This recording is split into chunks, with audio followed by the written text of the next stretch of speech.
es casual que el comandante, en el plan de la patria, constantemente, inclusive hasta de manera, pudiera pensar en un momento determinado, redundante, insista en estas líneas que estamos hablando aquí, si no hubiera tenido un objetivo muy específico por detrás. Yo prefiero pensar eso, y eso es lo que yo creo del primero de él. O sea que hay algo que nos dice a nosotros que aquí es donde está el secreto del plan de la patria, para mí. Y es que si tú te pones a analizarlo, en términos generales, todos los objetivos terminan teniendo cosas en común. O sea, no son objetivos que están, ¿cómo se llama? Esto es una visión holística del país.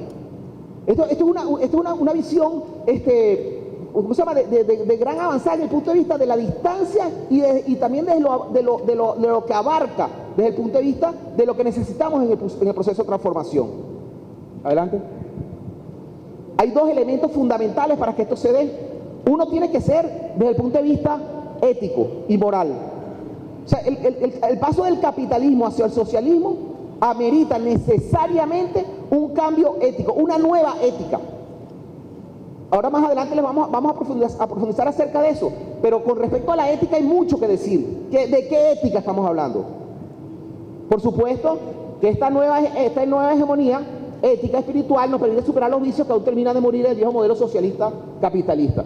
Ese es un primer elemento para poder hacer la transición entre capitalismo y socialismo, la transformación ética moral. Adelante. De ese punto de vista, y esto lo tomé directamente de la página del ministerio, se ve perfectamente dónde está la diferencia desde el punto de vista ético entre el objetivo de la moral socialista y normalmente lo que se cuenta como procesos económicos dentro del capitalismo actual en que vivimos, ¿no? Entonces fíjense que aquí hay una serie de cuestiones, elementos que empiezan a aparecer por primera vez en ningún plan de la historia, en ningún proyecto. Hablan de amor, hablan de espiritualidad, de conciencia moral. O sea, aquí está pasando algo. Sabemos que está pasando algo, pero el que sea nuevo en esto, que nunca ha estado pendiente de esto, como se dice, con un plan de gobierno de cualquier país del mundo, donde te está hablando de amor, de espiritualidad, de cambio ético. Oye, yo creo que estamos construyendo sobre bases, sinceramente, cimientos bien fuertes. Adelante. Y el otro aspecto, aparte del cambio ético, moral, es el cambio desde el punto de vista del modelo socioproductivo, del modelo socioeconómico. Uno que acelera el cambio del sistema económico trascendiendo del modelo rentista petrolero, que en principio pensaba poner donde está la caja fuerte un balancín petrolero, como para que vieran la solidaridad y el balancín. Pero es que al fin y al cabo, yo creo que es que el modelo rentista petrolero, lo que tiene por detrás realmente es el capitalismo, que lo que tiene por finalidad es la acumulación de riqueza, y por eso puse la caja fuerte.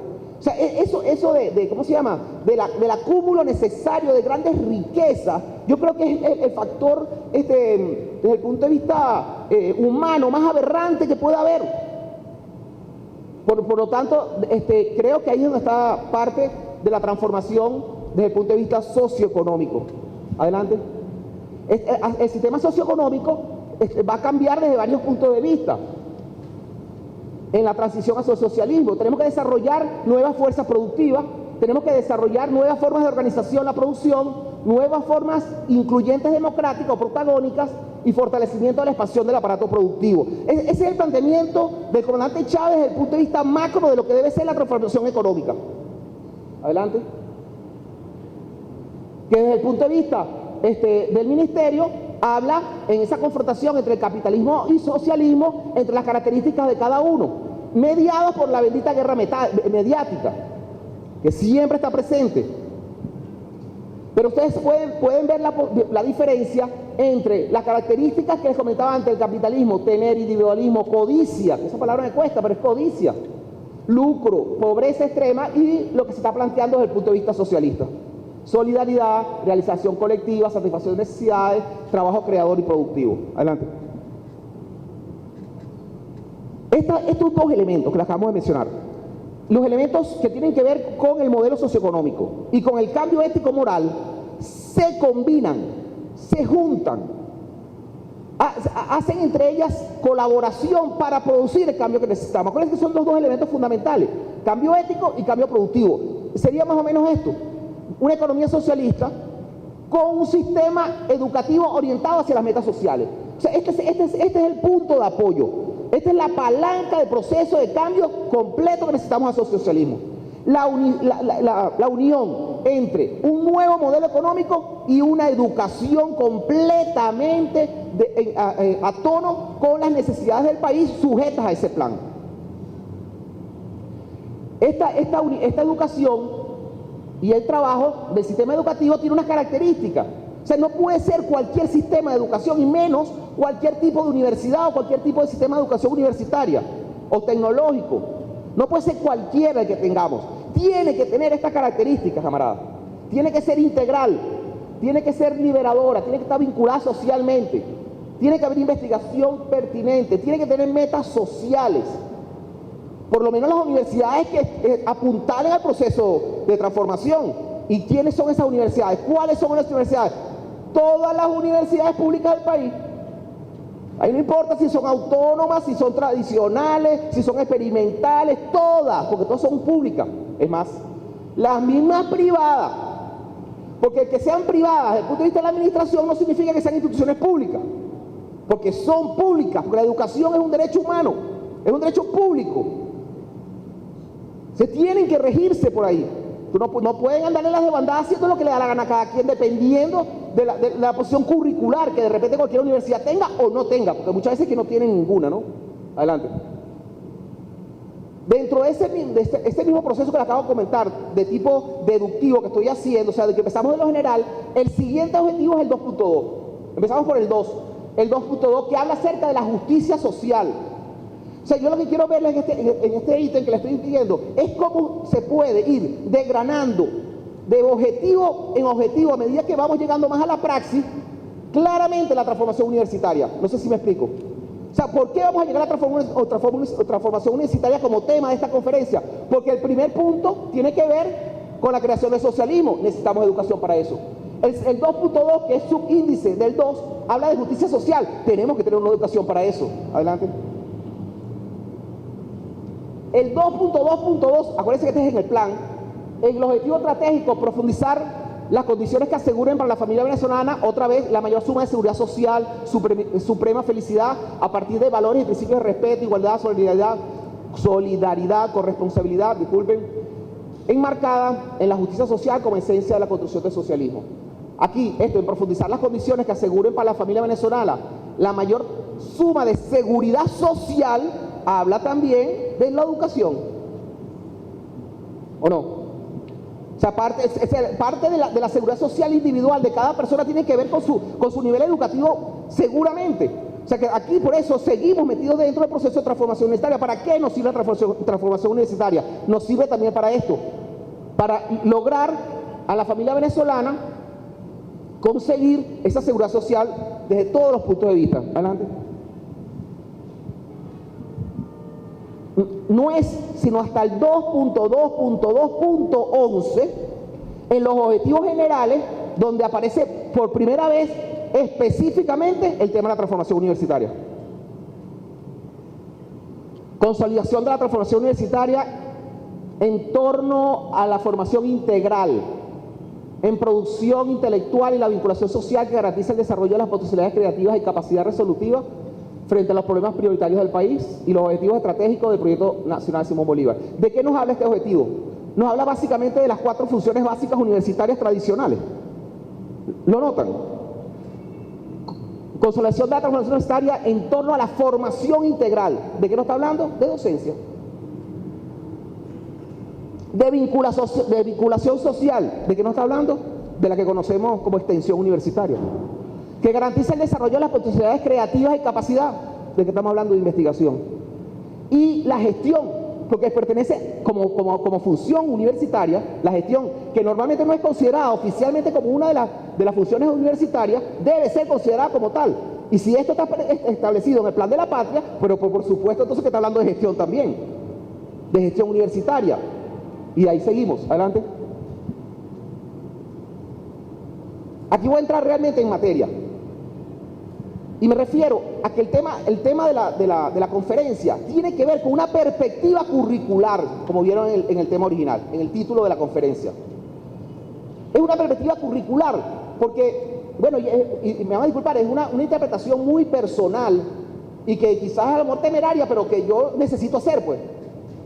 Y tiene que ver con el referente epistemológico que vamos a utilizar para poder trabajar la transformación. Yo no me estoy yendo en estos referentes epistemológicos quizás hace muchos años atrás, me estoy yendo con la teoría funcionalista a 1930 aproximadamente, que son las teorías desde el punto de vista epistemológico que han venido actuando de manera subyacente a todos los planes de estudio, currículum de universidades, escuelas a nivel de todo el mundo. O sea, es ingenuo pensar que la característica de nuestras universidades hoy por hoy es simplemente un desarrollo espontáneo que se dio aquí en Latinoamérica, o en Caracas, o en cualquier ciudad venezolana. No es un desarrollo espontáneo. Por supuesto que no lo es. Eso por detrás tiene todo un proceso hegemónico de poder. ¿Y por qué las universidades tienen establecidas sus planes de estudio como los tienen establecidos? Porque esa es la forma en cómo se puede ejercer el poder. Siempre hay un gen dominante, dominador en el capitalismo. O sea, eso es intrínseco, lo llevan los tuétanos. Y se le salen todos los aspectos de la vida, inclusive en la educación. Y esos modelos que nos rigen a nosotros hoy por hoy, después de 100 años inclusive, todavía siguen siendo los mismos modelos, muchos de ellos establecidos en 1910 por el informe Flexner, que mandó a hacer la Fundación Carnegie conjuntamente con la Fundación Kellogg para volver a crear universidades en los Estados Unidos que sirvieran para algo desde el punto de vista médico. Se estaban otorgando títulos en esa época a todo el mundo. La gente tenía un consultorio privado, llevaba estudiantes a su consultorio y les daba un título de educación universitaria. Entonces convocaron a este señor Flexner para que hiciera un análisis acerca de esto. Y lo hizo en Estados Unidos y Canadá. Y el análisis resultó con el cierre de 80 universidades en esos dos países. 80 universidades en 1910. O sea, era un desastre total lo que estaba pasando. Y de ese informe, que tenía algunos elementos, vamos a decir, de corte tímidamente progresista, lo que se implantó fue realmente toda la reacción que tenía por dentro. Y lo que se implantó fue la separación entre la teoría y la práctica. Lo que se planteó fue la descontextualización, el individualismo, el mercantilismo. Todo eso viene a raíz de la aplicación de ese informe Flexner, que después se difundió a todas las carreras universitarias, no solamente a la medicina. Y por eso seguimos teniendo planes de estudios en las universidades en donde la teoría va por un lado y la práctica va por otro, como si no tuviera que ver una cosa con la otra. Entonces, sin irme muy atrás a la teoría empírica o anteriormente a eso, sino partiendo de la teoría funcionalista, donde está Durkheim, Parsons, Hegel con su idealismo, que tenía como fundamento, que se lo vamos a adelantar un poco más, el análisis de sistema como metodología analítica, la teoría crítica, que aparece sobre todo con la escuela de Frankfurt, y que muchos elementos estamos nosotros en el proceso revolucionario utilizando. Y ahí es que viene mi conferencia. Mi conferencia es una conferencia de alerta. Es alerta. Porque venimos introduciendo. Me restringo exclusivamente, sin que sea, que sea una crítica, pues, ¿por qué no? Totalmente constructiva. En elementos de las políticas universitarias en el país, en donde se siente muy marcadamente los elementos del funcionalismo y el estructuralismo desde el punto de vista epistemológico. Aunque ahora en este momento de repente haya como una segunda secuencia, eso lo vemos, no es tema de esta charla, pero lo vemos por lo menos en el CESA, no sé si saben qué es, el Sistema de Evaluación y Acreditación de las Universidades Nacionales, que hasta hace poco todavía se estaba tratando de implantar. Eso viene con una historia primero del CA1, Sistema de Evaluación y Acreditación, el CA2, Sistema de Evaluación y Acreditación 2, que lo llevaba el profesor Villarruel desde la OBSU cuando fue mayor, era director de la OBSU. Eso fue un plan que se trató de implantar para hacer evaluación en las universidades, pero no se pudo. Y estaba sustentado en el análisis del sistema. Y yo creo que eso tiene que ver mucho. Porque si nosotros estamos haciendo un planteamiento revolucionario, libertador, ¿cómo podemos utilizar instrumentos y métodos que vengan desde el punto de vista epistemológico de teorías como la funcionalista? O la misma crítica, y ya van a ver por qué. Luego, yo creo que eso es como todo en la epistemología, ¿no? O la filosofía. Tú estás montando un modelo y viene un modelo que es como un poquito mejor, que tal, y después viene otro, ¿sabes? Como que va siempre hacia la perfección, es perfectible la filosofía, desde el punto de vista teórico por lo menos, ¿no? O mental. Entonces, después, subsecuentemente viene la teoría constructivista, en donde conseguimos a Piaget, a Vygotsky, la teoría de la liberación, y aquí empezamos a hablar de cosas diferentes, y aquí es donde estoy llamando la atención, con Dussel, Escanone, Freire, y, ¿por qué no?, nuestra propia teoría robinsoniana. ¿Por qué no? ¿Por qué nosotros no podemos crear epistemología desde aquí, desde Venezuela? ¿Por qué no? ¿Por qué no? Y donde los representantes son Rodríguez, Bolívar y Martí. Yo voy a hacer un análisis de esto ahora, desde el punto de vista curricular, pero tomando los modelos curriculares como elemento de punto de apoyo para analizarlos. Eso es lo que voy a hacer ahora. Adelante. Desde el punto de vista de la teoría funcionalista, esto les parece muy conocido seguramente a ustedes todos. Los que sean profesores universitarios, que estén aquí de alguna institución educativa, las competencias, las benditas competencias. Entonces todo el mundo se montó, inclusive el proceso revolucionario, en un proceso de transformación de los planes de estudios para competencia. El solo término de competencia, y a ti te habla mal de lo que estás buscando. No es colaborar, no es compartir, no es hacer, ¿cómo se llama? No es unirse al otro, es competir. Por supuesto, en el desarrollo normalmente, desde el punto de vista teórico, había una serie de diferentes competencias, unas que llaman sistémicas, unas instrumentales y unas interpersonales. Pero aquí no hay contextualización para lo más mínimo. Esta es prácticamente la primera vez que el análisis de sistema, después de 1940, 30, que Bertalanffy lo creó, que más o menos la teoría general del sistema aparece en el 49, más o menos. Y ellos empiezan a utilizar esa misma teoría, pero era una teoría que ni siquiera tenía como análisis de sistema el proceso de retroalimentación todavía bien definido. Era descontextualizada por completo, pero la utilizamos full. No la utilizamos nosotros solamente, la utilizó el mundo entero. La teoría funcionalista y estructuralista para la confección de los planes de estudio. Adelante. Después vino la teoría crítica, que sobre todo son la escuela de Frankfurt. La escuela de Frankfurt no es, ¿cómo se llama?, una homogeneidad de conocimiento. Ahí tenemos, ¿cómo se llama?, desde Habermas, más recientemente, a personas que comenzaron con ella desde hace mucho más tiempo, como Durkheim. Pero entonces aquí definía ya no competencia, sino que cambió el término por capacidad. Yo creo que algunas veces me suena como el mismo catire con diferente chimón. Algunas veces me suena así. Yo no quiero creer eso, porque la teoría crítica tiene una serie de elementos fundamentales para la transformación universitaria en revolución. Las tiene, pero yo creo que a nosotros nos hace falta algo más. Adelante. Así lo pone la teoría crítica, para desarrollar no ahora competencias, sino capacidades. El aprendizaje autónomo y significativo. Bueno, todas estas teorías, y lo voy a decir ahorita, todas estas teorías de generación de capacidades o de competencias desde el punto de vista curricular parten de dos capacidades, objetivos, como usted lo quiera llamar, que son los fundamentales en el desarrollo de la personalidad del ser humano, según la mayoría de los autores, inclusive los nuestros, que son, por un lado, y yo no soy filósofo y no me gusta meterme en esos campos, uno se llama la razón práctica, que es contraria a la racionalidad experimental. La racionalidad experimental del positivismo lógico, donde todo tiene que obedecer a ciertas leyes, donde todo es repetible, donde se obvia la flecha del tiempo. Ahí, en esos elementos que tienen que ver con el desarrollo de la práctica, de esto que se denomina el aprendizaje autónomo y significativo, es donde está el secreto realmente del éxito de la transformación, en generar personas que sean autónomas. Eso es la razón práctica. Que tú tengas la decisión de seguir lo que tú crees que es conveniente para ti, para tu grupo familiar, para tu grupo humano, para tu comunidad. Que estés en la capacidad de saber qué es lo que te conviene a ti y al país.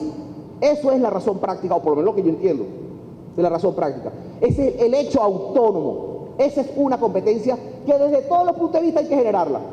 Y la otra es la de las relaciones interpersonales, la del reconocimiento, la del otro, de la vinculación entre los seres humanos, que seas capaz de relacionarte con los demás, de trabajar en grupo, de compartir. Esos son dos elementos fundamentales en la transformación universitaria, con las cuales coincidimos con las teorías, ¿por qué no?, epistemológicas que vienen desde el eurocentrismo, que ahí es donde está la gran diferencia. Adelante. Con la teoría de la liberación. La teoría crítica, esta es una lectura que recomiendo ampliamente, de verdad. Aunque estoy sacando con pinzas algunos detalles, ¿no? es de Melanie Walker del 2007, en donde ella dice, ella no arbitrariamente, sino también haciendo como una especie de recuento de capacidades, sacó esas 8 que están ahí. El razonamiento práctico, una capacidad importante. La resiliencia educativa, este es un conceptazo. Esto tiene que ver con la capacidad de las personas de reponerse, de regresar a su estado original después que pasa la tormenta. A eso llama resiliencia educativa. Y pone el ejemplo con una matecoco. En una tormenta, la matecoco se flexiona, se devuelve, las hojas se alargan con el brisonón que viene, pero después que pasa la tormenta, ¡bum!, regresa otra vez a su posición. Eso es resiliencia. Y en la capacidad resiliente del educado o del educando hay que generar ese tipo de transformaciones, ese tipo de capacidades. Porque, ¿cómo se llama? La vida no es lineal, la vida tiene sus altos y sus bajos y hay que recuperarse y sobreponerse a los factores negativos en la vida. Por supuesto que otras que son como, no sé, de perogrullo, ¿no? Conocimiento, imaginación, relaciones sociales y redes sociales, respeto, integridad emocional e integridad corporal. Ella dice que eso resume más o menos lo que el ser humano desarrollando puede generar el mayor exponente de nuestra condición humana. Supuestamente trabajando sobre esas capacidades que ella desde la teoría crítica cree que son fundamentales. Adelante. La constructivista, que también tenemos elementos de ello, tiene que ver, en primera instancia, con Piaget y ¿cómo se llama? El constructivismo psicológico, en donde el aprendizaje se plantea por descubrimiento. Todos estos elementos los tenemos nosotros en los procesos revolucionarios establecidos también, pues son elementos que nosotros estamos utilizando. Ausubel con el constructivismo desde el punto de vista cognitivo y la posición que tiene Ausubel con referencia que la experiencia previa en los estudiantes es el determinante realmente del logro estudiantil. O sea que tiene muchísimo que ver la experiencia previa que el estudiante llegue a la universidad para su capacitación posterior. Y Vygotsky con todo lo que es el constructivismo social, del cual tenemos muchísimo, que estamos trabajando muchísimo nosotros. Adelante. Pero, desde el punto de vista epistemológico, como rama epistemológica, como ustedes saben, como rama de la filosofía tiene dos ramas básicamente, la epistemología y la metafísica. La epistemología, dentro de la epistemología es la que dice cómo se produce el conocimiento, que fueron las teorías que nosotros fuimos viendo, cómo se genera el conocimiento. En cambio, la ontología, que es parte de la metafísica, por otro lado, pero a su vez de la filosofía, expone desde el punto de vista del ser, no de cómo se produce conocimiento, como la epistemología, sino del ser, de qué es lo que hay. Son preguntas profundas, yo sé, y densas de repente para la hora, pero son fundamentales, camaradas. Son fundamentales. Si no queremos nosotros otra vez tener al calco la historia del modelo europeo instalado en Venezuela o cualquier otro modelo que no es nuestro.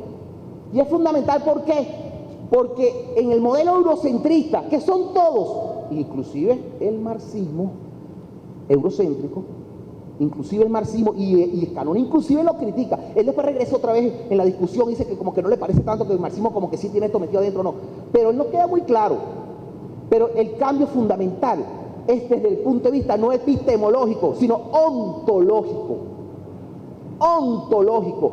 Porque en el proceso ontológico de nuestro proceso revolucionario es donde nosotros estamos montados, no en el yo, no en el ego, sino en el otro. O sea, a partir de la generación de conocimiento, la producción de libertad, a partir del otro, de lo que necesita el otro, lo que quiere el otro, no de lo que yo necesito.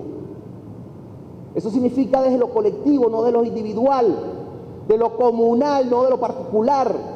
Y ahí es donde está realmente el secreto.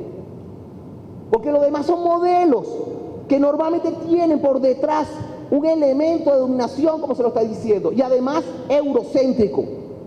En cambio nosotros aquí hemos desarrollado inclusive, Dussel está trabajando por lo menos este concepto de alteridad, que es el conocimiento del otro.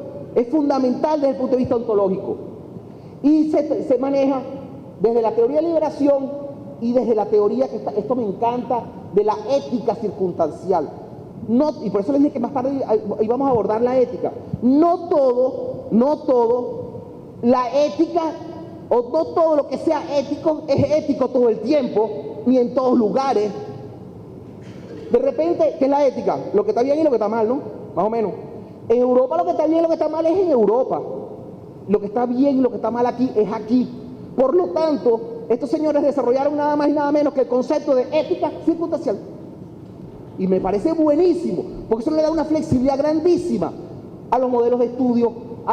Oye, uno se consigue en su vida profesoral durante años que hay cosas que no se pueden hacer simplemente porque están establecidas así. Pues. No se puede cambiar porque eso está así ya. ¿Cómo es eso? O sea que nosotros el mismo modelo a uno lo frena. El mismo sistema de formación lo frena. A la persona que de repente tenga una inquietud transformadora, te chupa. ¿Por qué? Porque está establecido desde hace años así. ¿Por qué? Porque eso es como se estableció desde el punto de vista de los valores y la ética de aquel momento, o quien lo hizo. Pero ahora no. Estamos en libertad de hacerlo nosotros mismos. Y somos nosotros mismos los que tenemos que hacerlo, tenemos que atrevernos. Es que todo esto que le estoy hablando yo, y bueno, ya esto es un cliché, pero yo tengo que repetirlo. El cambio está en cada uno de nosotros, no en los demás. En principio. En principio. Y como sabe, todos nosotros, porque yo estoy viendo aquí más o menos que todos somos así adultos contemporáneos, ¿no? Y todos estamos más o menos claros en lo que significa eso, ¿verdad? Entonces yo creo que es fundamental. Adelante. En la teoría de la liberación hay una serie de conceptos. Está el de alteridad, está el de analéctica. Imagínense eso. Los tipos llegan a sacar un concepto de analéctica como en contraposición a la dialéctica. Los tipos están embraguetados, mano. O sea, en contraposición a la dialéctica, desde el proceso revolucionario latinoamericano, se antepone un concepto como la analéctica, que determina otros valores desde el punto de vista ontológico, como les estoy diciendo. Por supuesto, el concepto de integralidad es fundamental en la formación, la contextualización, investigación, acción, teoría, práctica, trabajo. Entonces, son planteamientos que no solamente son de la teoría de la liberación. O sea, puede haber algo más robinsoniano que la práctica de trabajo, o que la ética, o que la educación popular. Oye, mira, yo estoy cansado. Ya yo me voy a poner como yo soy. Yo estoy cansado de UNESCO. Nosotros todavía hasta en la Constitución venezolana aparece la UNESCO en el preámbulo.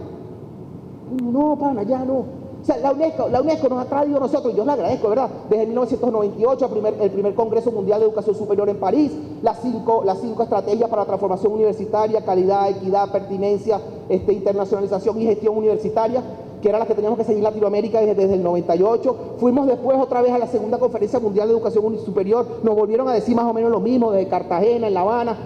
Señores, eso no nos va a funcionar a nosotros. Y lo peor es que ellos nos están diciendo a nosotros lo que nosotros venimos diciendo desde 1918 de Córdoba, con la revolución en Argentina.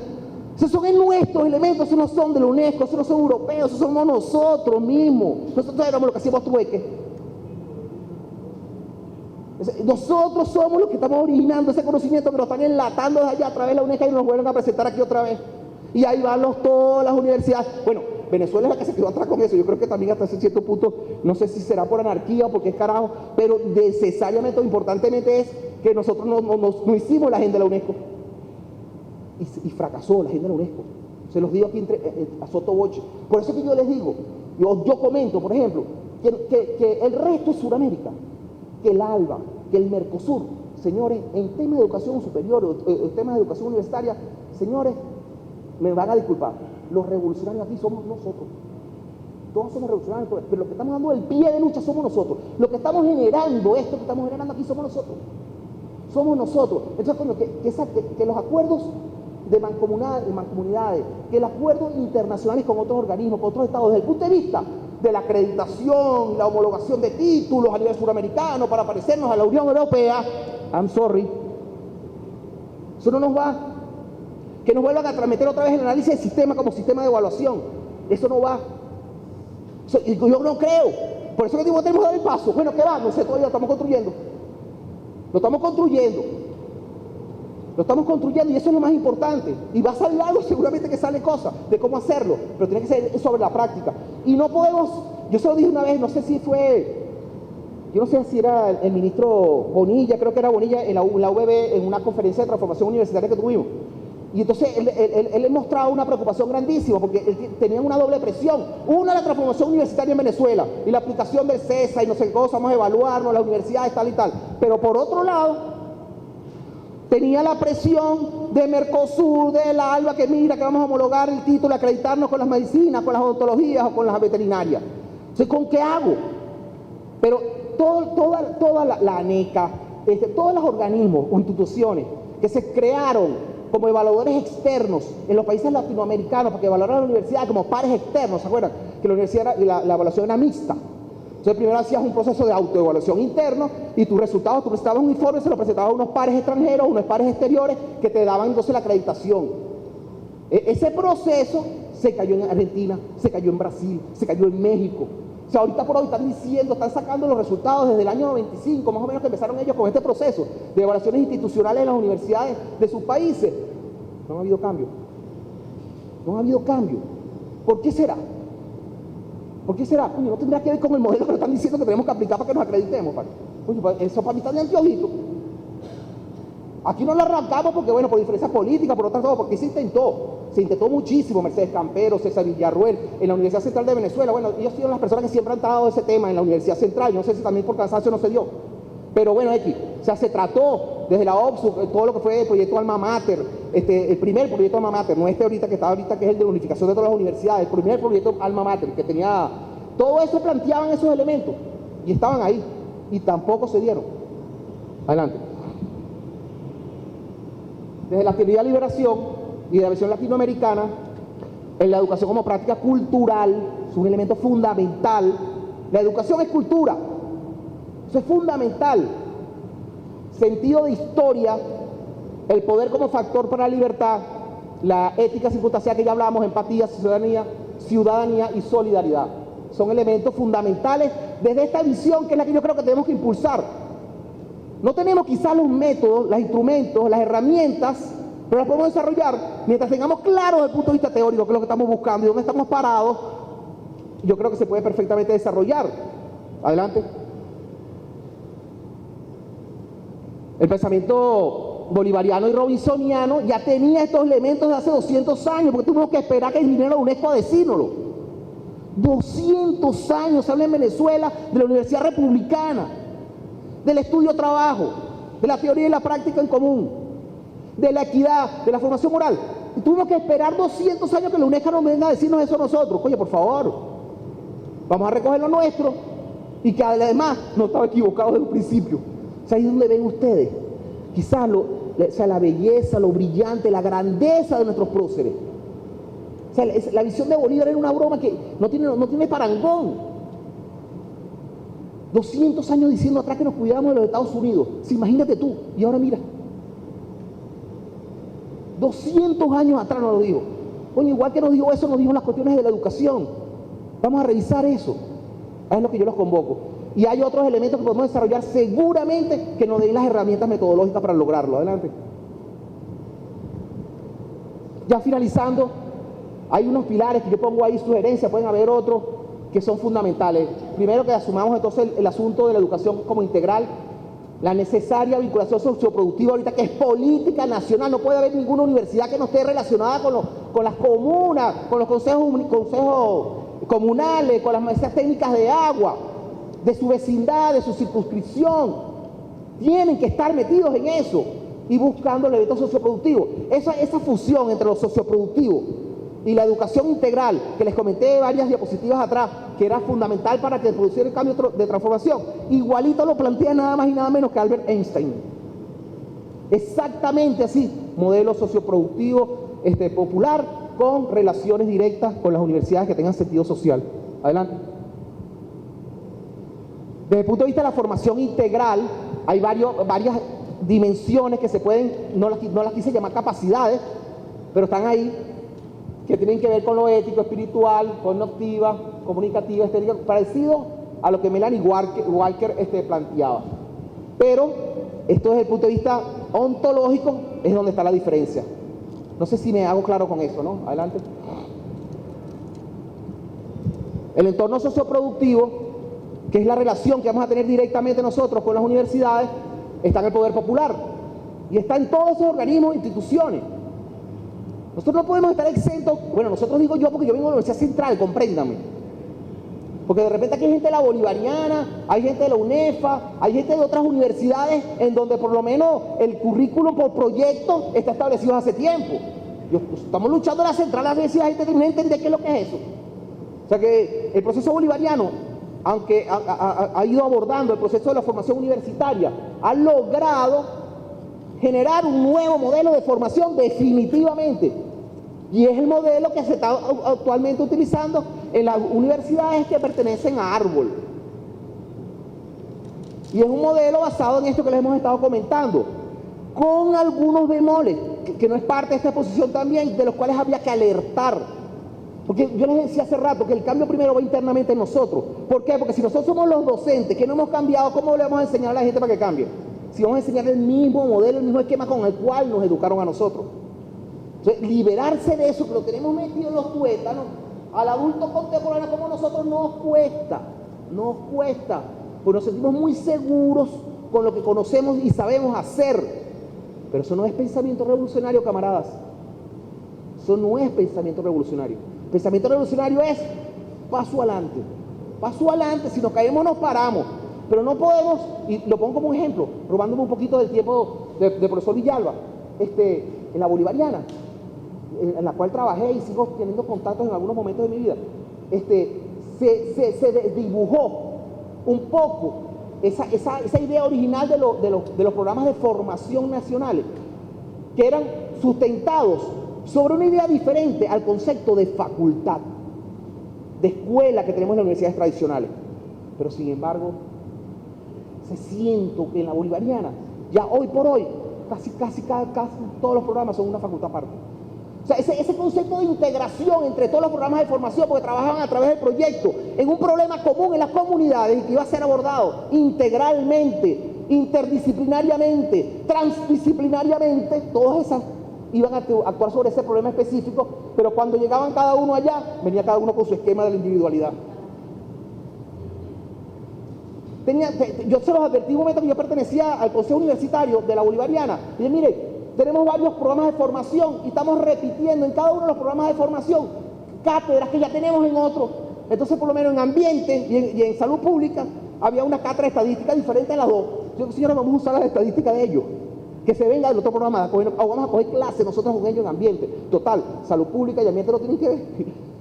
O sea, ese tipo de cosas, no, pero cada programa empezó a desarrollar sus propias cátedras, sus propios cursos. Sin embargo, todavía están de frente con el proyecto, como eje estructural del currículo. Adelante. Miren, yo solamente les hablé hoy del 2.11. 2.2.11. Sin embargo, en el 2.2.12, en el 2.2.13, adelante, perdón, no, todavía no, son elementos que van no directamente o involucran el proceso de transformación universitaria, no directamente, pero sí involucran coadyuvantes y cambios fundamentales desde el punto de vista de la estructura de la nueva universidad que queremos, sustentados en estos otros elementos que tienen que ver con la misión Sucre, con la igualdad, la equidad, la pertinencia que manejan ahí. Esas son características que tenemos que tener dentro de la actividad universitaria. Adelante. La investigación que sea pertinente y aplicada, basada en problemas, en la realidad concreta, con el entorno socioproductivo y el aprendizaje por proyecto. Eso es lo que resume el 2.2.14, el 2.2.15. O sea, ahí están los elementos tan claramente especificados en el programa La Patria, en lo que tiene que ver ahí. Adelante. Y última diapositiva, algunas simplemente como manera de colofón, pues que veamos más o menos, simplemente, esta la puse anoche, no sé ni para qué la puse, pero bueno, o sea, ¿qué cosas tenemos que pensar? ¿Qué hay en nuestra mente? ¿Qué decisiones tenemos que tomar? ¿Educar desde el cientificismo, desde el positivismo lógico, desde el empirismo, o educar desde el humanismo, desde la liberación? Es una decisión que tenemos que tomar. ¿Seguimos montados en aquel carro o nos cambiamos de carro, el otro? ¿Educar para competir o para ser libres? ¿Educar desde la solidaridad o desde el egoísmo? ¿Educar por estancos, como hacemos, o educar integralmente? ¿Educarnos para servir o para ser servidos? Y educarnos para toda la vida. Yo creo que son elementos fundamentales, más o menos a manera de cierre, que les traigo ahí para la reflexión. Y bueno, nada, yo creo que esa es la última. Adelante. Bueno, muchísimas gracias, de verdad. Un placer haber estado aquí. No sé si ¿Alguna pregunta, duda? Sí. Con la dinámica que han venido sucediendo en las sesiones anteriores, los participantes tienen hasta un máximo de 3 minutos para poder establecer el intercambio con las personas que nos acompañan. No sé, alguna persona que quiera preguntar algo, sugerir. Adelante, amigo. Si quieres, pasa adelante porque...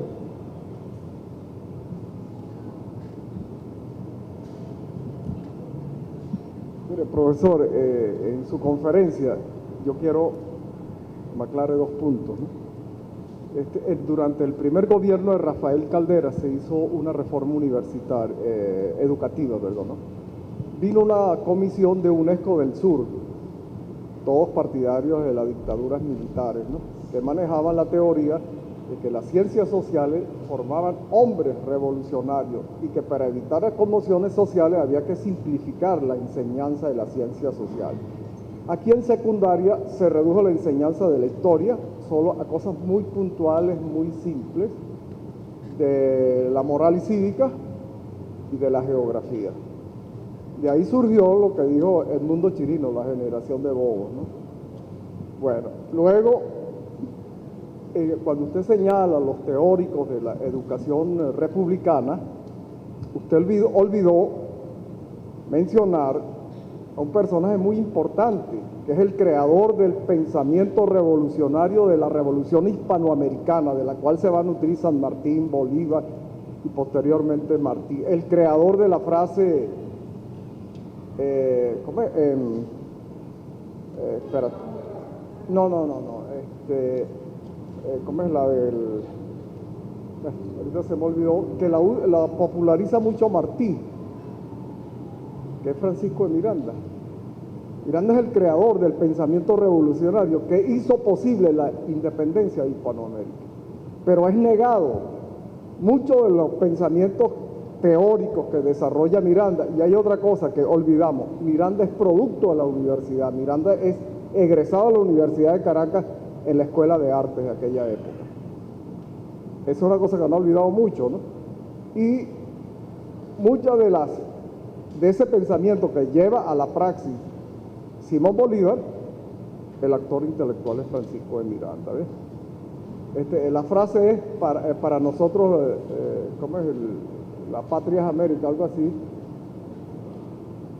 que es la que tiene Miranda en su archivo. El problema es que el archivo de Miranda estuvo perdido desde 1812 hasta 1929, en que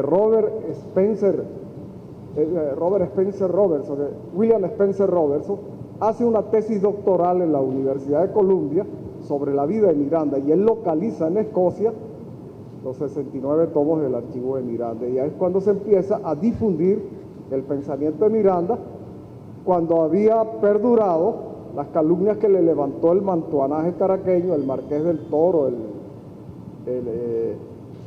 el Conde de Tovar, todos esos grandes cacaos que odiaban a Miranda porque era hijo de un tendero canario. Y eso lo llevaron al fracaso. Ahorita hay un libro que acaba de ser publicado en la Universidad de Carabobo que se llama La traición a Miranda, donde se revela una serie de documentos que demuestran cómo el mantuanaje caraqueño se conjuró para que Miranda fracasara en su proyecto republicano. Muchas gracias, profesor. Sí, adelante.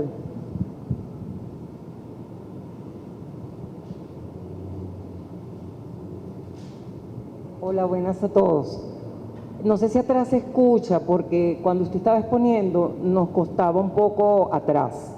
Entonces voy a tratar de subir la voz y también de ponerme esto muy cerca. La primera cuestión que quería plantearle es que no me quedó claro por qué usted categoriza la teoría de la liberación como un referente metafísico. Esa es la primera. Y entonces paso a debatir en función a eso. La teoría de la liberación emerge desde los grupos cristianos de base con un referente justamente basado en el marxismo como ciencia, ¿no? Entonces, si se intercambia el contexto, si se relacionan las teorías sociales con la fe, deja de ser metafísico porque hay una concreción histórica. Esa sería la primera cuestión. Lo segundo, discrepo profundamente de usted cuando dice que el marxismo es etnocentrista. Justamente esa observación, con todo el respeto, las llevan como bandera todas aquellas personas que están defendiendo la no aplicación de las categorías esenciales del marxismo en la vida nacional venezolana en particular, pero también en la América Latina. ¿Cuáles son esas categorías esenciales que yo defiendo en particular y que tienen una vigencia histórica en este momento? Lucha de clases, por ejemplo, eso es marxismo, eso no es eurocentrismo. En América Latina existen muchísimos pensadores que defendemos, bueno, yo también me meto, ¿no? Soy una pensadora orgánica, ok, el marxismo latinoamericano, y entonces, ¿cómo lo vamos a llamar etnocentrismo o eurocentrismo? Solamente eso allí porque se me terminaron, sí, gracias. Sí, bueno, lo de eurocentrismo no lo digo yo, lo dice Canones.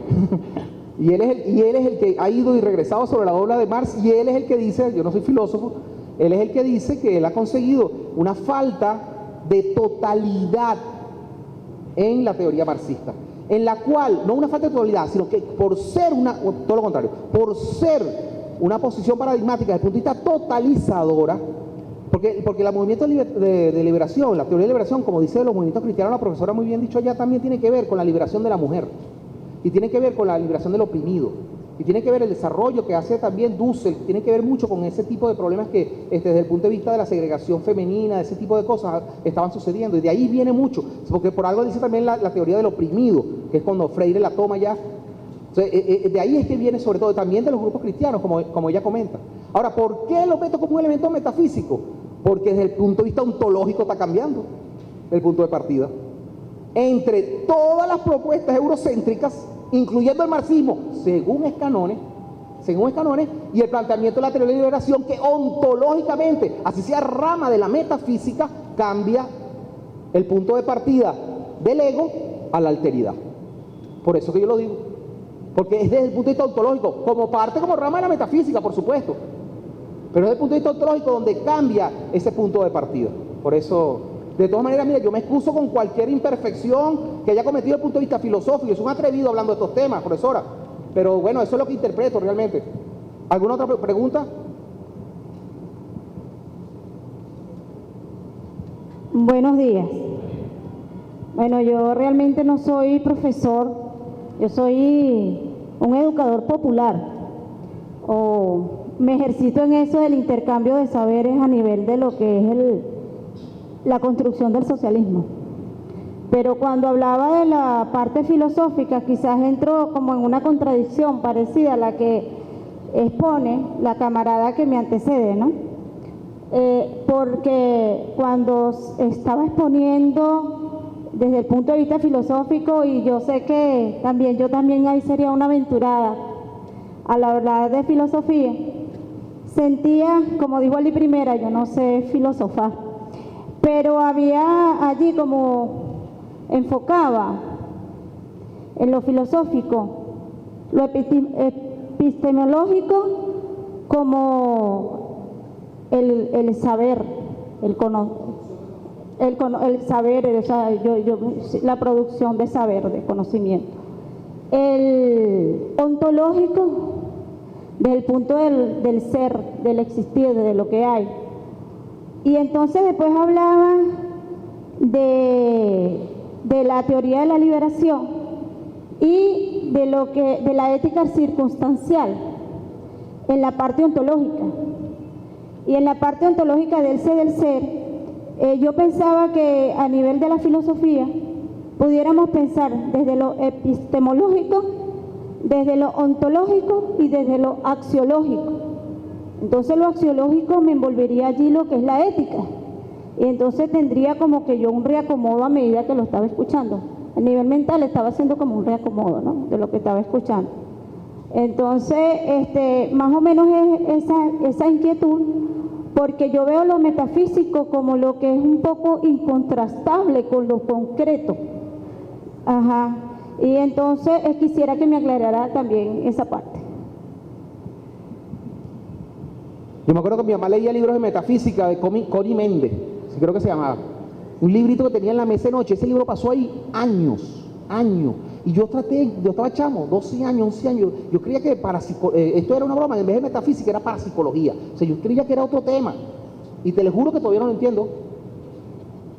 Sí, insisto, disculpen si convertido, pero lo vuelvo a repetir igual porque creo en lo que leí, creo en lo que analicé, creo en lo que pensé, ya forma parte de mí. Y sí es verdad, lo axiológico tiene que ver con lo ético. Eso es lo que, los valores. Ahora, es diferente valores y ética, ¿no? Son dos cosas diferentes. Pero sí está dentro del espacio de lo metafísico, es verdad. O sea, no sé por qué se crea alguna incongruencia en lo que ustedes puedan estar entendiendo con lo que yo me expliqué equivocadamente, ¿no? Adelante. Sí, y el compañero es el último para darle paso al profesor Villalba, me están dando por aquí.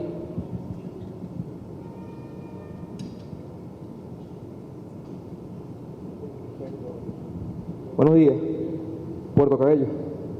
Bueno, fíjense lo siguiente, ni soy profesor, ni educador, ni nada de eso. Soy, como dijo la señora, profesor del pueblo, algo así. Y mayormente trabajamos con las comunidades, enseñando a las comunidades, intentando insertar el plan de la patria dentro de esa comunidad. Lo que yo entendí de su ponencia, hermano, fue que debemos llevar esa transformación.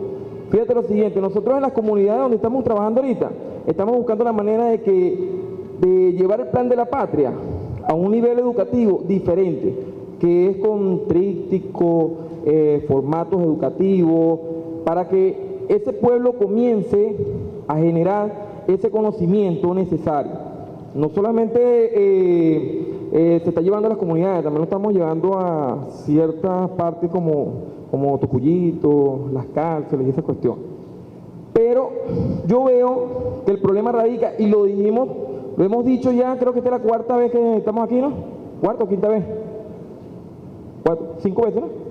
Las 5 veces hemos coincidido en que el nivel tiene que ser desde el preescolar, secundaria, para llevarlo a cabo a que el muchacho, cuando ya llega a un nivel educativo universitario, ya lleva el conocimiento real. Es lo que yo estoy entendiendo.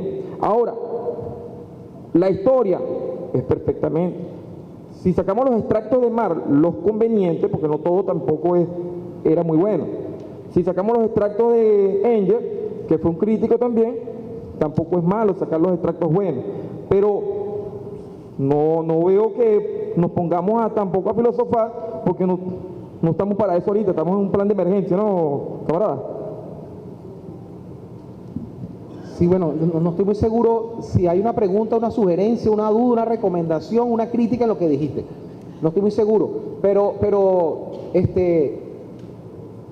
vamos a ver, sin querer ser crítico del proceso revolucionario. O sea, yo siento que nosotros por la emergencia, ¿ok?, que en este momento estamos viviendo, debemos políticamente, no nos vamos a caer ahorita a pescosar entre nosotros mismos. Tenemos un enemigo común ahí mismo y para allá que tenemos que ver. Sí. Bueno, yo me tomé la libertad hoy de filosofar. ¿Alguna objeción? Mire, camaradas, esto es un proceso dinámico. Si hoy nos tocó filosofamos, y si mañana vamos a tener que tirar piedra, vamos a tirar piedra. Mañana mismo. O sea, que es que vas a hacer switch y cambiarse. Ahora, yo no puedo tocar estos temas de transformación universitaria, plan de la patria, sin tocar lo teórico. O sea, bueno, así pienso, así creo. O sea, yo tengo que pasar por donde está sustentado, cuáles son los cimientos de este plan de la patria. Y qué es lo que yo estoy viendo desde mi punto de vista latinoamericano y venezolano y criollito que soy. O sea, yo creo que no podemos hacer una brecha porque estemos en crisis. La revolución está en crisis hace 15 años. Si hemos tenido un enemigo al frente que nos está callando acá para todo el tiempo. Ahorita estamos pasando por una fase de agudización de la crisis. Ajá, pero ¿cuántos no hemos visto ya, pues? Ya hemos visto varias en 15 años, más o menos con el mismo estilo, porque ni siquiera creatividad tienen, porque salieron otra vez con la misma guarima del 2002. Coño, por favor, y mete una broma diferente por lo menos. ¿Sabes? Entonces, claro que hay que filosofar, hermano, todo el tiempo que hay que estar filosofando, aunque yo no sepa filosofar. Muchísimas gracias.